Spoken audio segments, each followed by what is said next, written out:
Cumprimentamos a todos com a paz de nosso Senhor e Salvador Jesus Cristo. Estamos encerrando o terceiro trimestre de 2015, estudando as revistas da CPAD com o tema A Igreja e o seu Testemunho, as ordenanças de Cristo nas cartas pastorais. O comentarista da CPAD deste trimestre foi o pastor Erinaldo Renovato de Lima, pastor ali em Parnamirim, Rio Grande do Norte.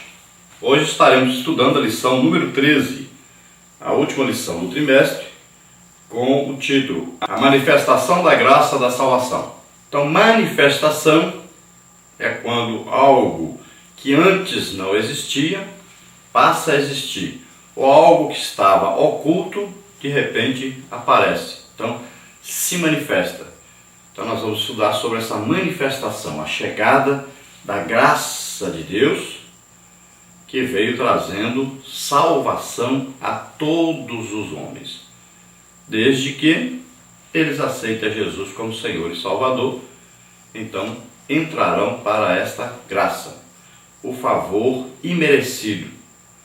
Então foi oferecido a todos, o sacrifício já foi feito por todos. Todos aqueles que desejarem podem entrar para esta graça salvadora. Podem receber o perdão por todos os seus pecados, ter os seus nomes escritos no livro da vida, com direito a entrar pelas portas na cidade celeste, na Nova Jerusalém, e estar para sempre com o Senhor. O texto áureo diz assim: porque a graça de Deus se há manifestado, trazendo salvação a todos os homens. Carta do apóstolo Paulo a Tito, capítulo 2, versículo 11. A verdade prática diz: a graça de Deus emanou do seu coração amoroso para salvar o homem perdido, por meio do sacrifício vicário de Cristo Jesus. Então Deus, na sua infinita misericórdia, no seu infinito amor, nos amou primeiro. Ele prova o seu amor para conosco em que Cristo Jesus deu a vida por nós, sendo nós ainda pecadores. Então não existe aí nenhum mérito do ser humano.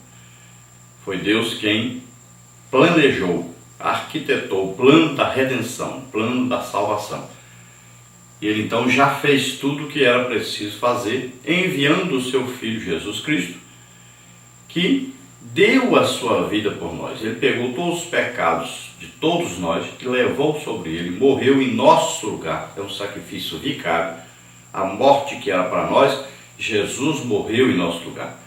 Então ele já morreu, levando os nossos pecados, nossas doenças, nossas enfermidades, mas também ele já ressuscitou, está vivo para todo sempre e está à direita do Pai, intercedendo por nós. Nunca parou de fazer isso, continua fazendo, está lá intercedendo por nós, esperando que cada ser humano entregue a sua vida para Deus e aceite o sacrifício de Jesus Cristo na cruz do Calvário, dando a sua vida por nós, derramando o seu sangue por nós, para que cada um de nós possamos ser lavados no sangue de Jesus, purificados, para que cada um de nós possamos viver uma vida nova, cheios do Espírito Santo, e uma vida em santificação, uma vida agora regenerada, uma vida ligada agora pelo Espírito Santo que mora em nós, ligado a Deus. A leitura bíblica e classe está na carta do apóstolo Paulo a Tito, capítulo 2, versículo 11 até o versículo 14, e depois no capítulo 3, do versículo 4 ao versículo 6. Leamos então. Porque a graça de Deus se há manifestado, trazendo salvação a todos os homens, ensinando-nos que, renunciando à impiedade e às concupiscências mundanas, vivamos neste presente século sóbria, justa e piamente, aguardando a bem-aventurada esperança e o aparecimento da glória do grande Deus e nosso Senhor Jesus Cristo, o qual se deu a si mesmo por nós, para nos remir de toda iniquidade e purificar para si um povo seu, especial, zeloso de boas obras. Agora Tito 3, 4 a 6. Mas quando apareceu a benignidade e o amor de Deus, nosso Salvador, para com os homens, não pelas obras de justiça que houvéssemos feito, mas segundo a sua misericórdia, nos salvou pela lavagem da regeneração e da renovação do Espírito Santo, que abundantemente Ele derramou sobre nós por Jesus Cristo, nosso Salvador. Glória a Deus. Aleluia. Então chegamos aí a última lição deste terceiro trimestre de 2015 e nós temos estudado aí várias lições que nos fizeram aprender muito, crescer muito dentro do conhecimento da graça, do conhecimento da palavra de Deus, e estamos muito mais maduros, sabendo muito mais do que antes. E já então estaremos iniciando o próximo trimestre. Vamos rever aí as lições pelas quais nós passamos. Um resumo rápido de todo o terceiro trimestre de 2015. Vamos ver então. Na lição número 1, nós vimos aí uma mensagem à igreja local e à liderança. Vimos aí na parte número 1 as epístolas pastorais. Vimos aí cartas pastorais, datas em que foram escritas e vimos também conteúdo. Na parte 2 nós vimos propósito e mensagem. Tópico 1, orientar os líderes quanto à vida pessoal. Tópico 2, combater as heresias. Na parte 3 nós vimos uma mensagem para a igreja local e a liderança da atualidade. Vimos aí no tópico 1 o evangelho da prosperidade. No tópico 2 nós vimos a apostasia dos últimos dias. Na parte 4 nós vimos mensagem para a liderança. No tópico 1, administração eclesiástica. No tópico 2, ética ministerial. Então na parte 1 nós vimos aí as epístolas pastorais receberam esta designação pelo fato de terem sido escritas e enviadas a 2 pastores. No tópico 2 nós vimos aí que as epístolas de Timóteo e Tito tinham como propósitos orientar os líderes quanto à vida pessoal e no combate às heresias. Na parte 3 nós vimos que, embora tenha sido escrita em um tempo distinto do nosso, podemos encontrar nas cartas pastorais ensinos preciosos para a liderança local e para a igreja dos dias atuais. Na parte 4 nós vimos que as epístolas de Timóteo e Tito apresentam um conjunto de qualificações que aqueles que desejam liderança devem ter. Na lição número 2 nós vimos aí o evangelho da graça. Na parte número 1 nós vimos aí as falsas doutrinas corrompem o evangelho da graça. Tópico 1, o evangelho da graça. Tópico 2, as falsas doutrinas. Tópico 3, o fim do mandamento e a finalidade da lei. Na parte número 2, nós vimos a graça superabundou com a fé e o amor. Tópico 1, gratidão a Deus. Tópico 2, humildade. Na parte número 3, nós vimos um convite a combater o bom combate. Tópico 1, a boa milícia. Tópico 2, a rejeição da fé e suas consequências. Nós vimos no tópico 1 que Paulo alerta a respeito das falsas doutrinas, pois elas acabam corrompendo o evangelho da graça.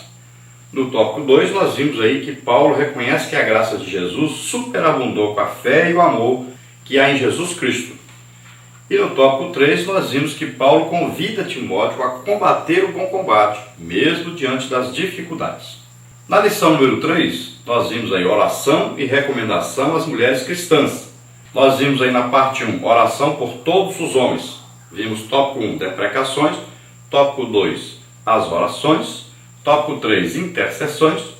Tópico 4, ações de graça. Na parte número 2, nós vimos a salvação de todos. No tópico 1, que todos se salvem. No tópico 2, um árduo trabalho missionário. No tópico 3, a melhor recompensa. Na parte número 3, nós vimos a maneira de se vestir das mulheres.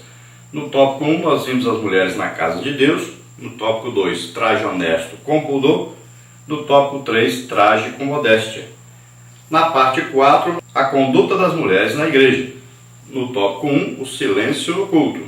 No tópico 2, as mulheres no Novo Testamento. No tópico 3, a liderança do homem. Então, na parte 1, nós aprendemos aí que a palavra de Deus exorta a orarmos em favor de todos os homens. Na parte 2, nós vimos aí que Deus é misericordioso e amoroso, por isso deseja que todos os homens se salvem. Na parte número 3, aprendemos aí que a mulher crente precisa se vestir com pudor e modéstia. Na parte 4, nós aprendemos que a mulher cristã deve ter uma conduta exemplar na igreja e fora dela. Na lição número 4, nós vimos aí pastores e diáconos. Na parte 1, nós vimos quem deseja o episcopado. Tópico 1, excelente obra deseja. Tópico 2, a chamada. Tópico 3, o preparo. Na parte número 2, nós vimos qualificações e atribuições dos pastores e diáconos. Tópico 1, atribuições dos pastores. Tópico 2, qualificações espirituais e ministeriais. Tópico 3, qualificações familiares. Tópico 4, qualificações morais. Na parte número 3, nós estudamos o diaconato. No tópico 1, os diáconos. No tópico 2, chamado para servir. Tópico 3, qualificações. Na parte número 4, nós vimos serviço, razão de ser do ministério. No tópico 1, o exemplo do mestre. No tópico 2, o evangelho de Paulo. No tópico 3, o exemplo de Timóteo. Nós aprendemos então, na parte 1, que almejar o episcopado é aspirar uma obra excelente. No tópico 2, nós aprendemos que a palavra de Deus mostra as qualificações que os que almejam o diaconato e o pastorado precisam ter. Na parte 3, nós aprendemos que cabe ao diácono servir a igreja do Senhor. E na parte 4, nós aprendemos que a razão de ser do ministério pastoral e do diaconato é o serviço a Deus. Na lição número 5, nós vimos aí apostasia, fidelidade e diligência no ministério. Na parte 1, nós vimos a apostasia dos homens. Tópico 1, a apostasia. Tópico 2, doutrinas de demônios. Tópico 3, espíritos enganadores. Na parte número 2, nós vimos a fidelidade dos ministros. Tópico 1, o bom ministro. Tópico 2, rejeitando as fábulas profanas. Tópico 3, o exercício físico e a piedade. Na parte número 3, nós aprendemos aí a diligência no ministério. Tópico 1, o ensino prescritivo. Tópico 2, o exemplo dos fiéis. Tópico 3, o cuidado que o ministro deve ter com o aprendizado. Nós aprendemos na parte 1 que Paulo advertiu a Timóteo para que ele combatesse os falsos mestres e seus ensinos que levavam as ovelhas à apostasia. No tópico 2, nós aprendemos a fidelidade do ministro no ensino da palavra de Deus e no combate às heresias. Na parte número 3, nós aprendemos o ministro de Deus deve ser diligente quanto ao aprendizado da palavra de Deus. Na lição 6, nós estudamos conselhos gerais. Na parte 1, nós vimos o cuidado com o rebanho. Tópico 1, o cuidado com os anciãos. Tópico 2, o cuidado com as mulheres idosas. No tópico 3, o cuidado com os ministros fiéis. Na parte 2, nós vimos o trato com o presbítero. Tópico 1, a acusação contra os presbíteros. Tópico 2, a repreensão aos presbíteros. Tópico 3, o cuidado com a saúde. Na parte 3, nós vimos conselhos gerais. Tópico 1, aos que não respeitam a sã doutrina. Tópico 2, aos que querem ser ricos. Tópico 3, conselhos aos ricos. Então nós aprendemos na parte 1 que o pastor precisa se relacionar bem com todos e cuidar dos membros com amor. Na parte 2 nós aprendemos nenhum obreiro é infalível, por isso a palavra de Deus apresenta a maneira correta de disciplinar aqueles que erram. Na parte 3 aprendemos, Paulo apresenta a Timóteo e à igreja do Senhor vários conselhos úteis quanto ao ensino e o trato para com o rebanho do Senhor. Na lição número 7, nós vimos eu sei em quem tenho crido. Na parte 1, nós vimos orações e ação de graças. Tópico 1, ao amado filho. Tópico 2, a sensibilidade de Paulo. No tópico 3, a fé de Timóteo. Na parte 2, nós vimos a convicção em Deus. Tópico 1, dons espirituais. Tópico 2, espírito de fortaleza e de amor e de moderação. No tópico 3, apóstolo dos gentios. Na parte 3, nós vimos um convite ao sofrimento por Cristo. Tópico 1, o fortalecimento na graça. Tópico 2, soldado de Cristo. Tópico 3, o lavrador. No tópico 1, então, aprendemos, Paulo ora e agradece a Deus pela vida de Timóteo, seu filho na fé. No tópico 2, nós aprendemos, o pastor, assim como os crentes, necessita ter convicção de sua salvação em Jesus Cristo. E no tópico 3 nós aprendemos a nossa fé em Jesus não nos isenta de enfrentar perseguições e sofrimentos.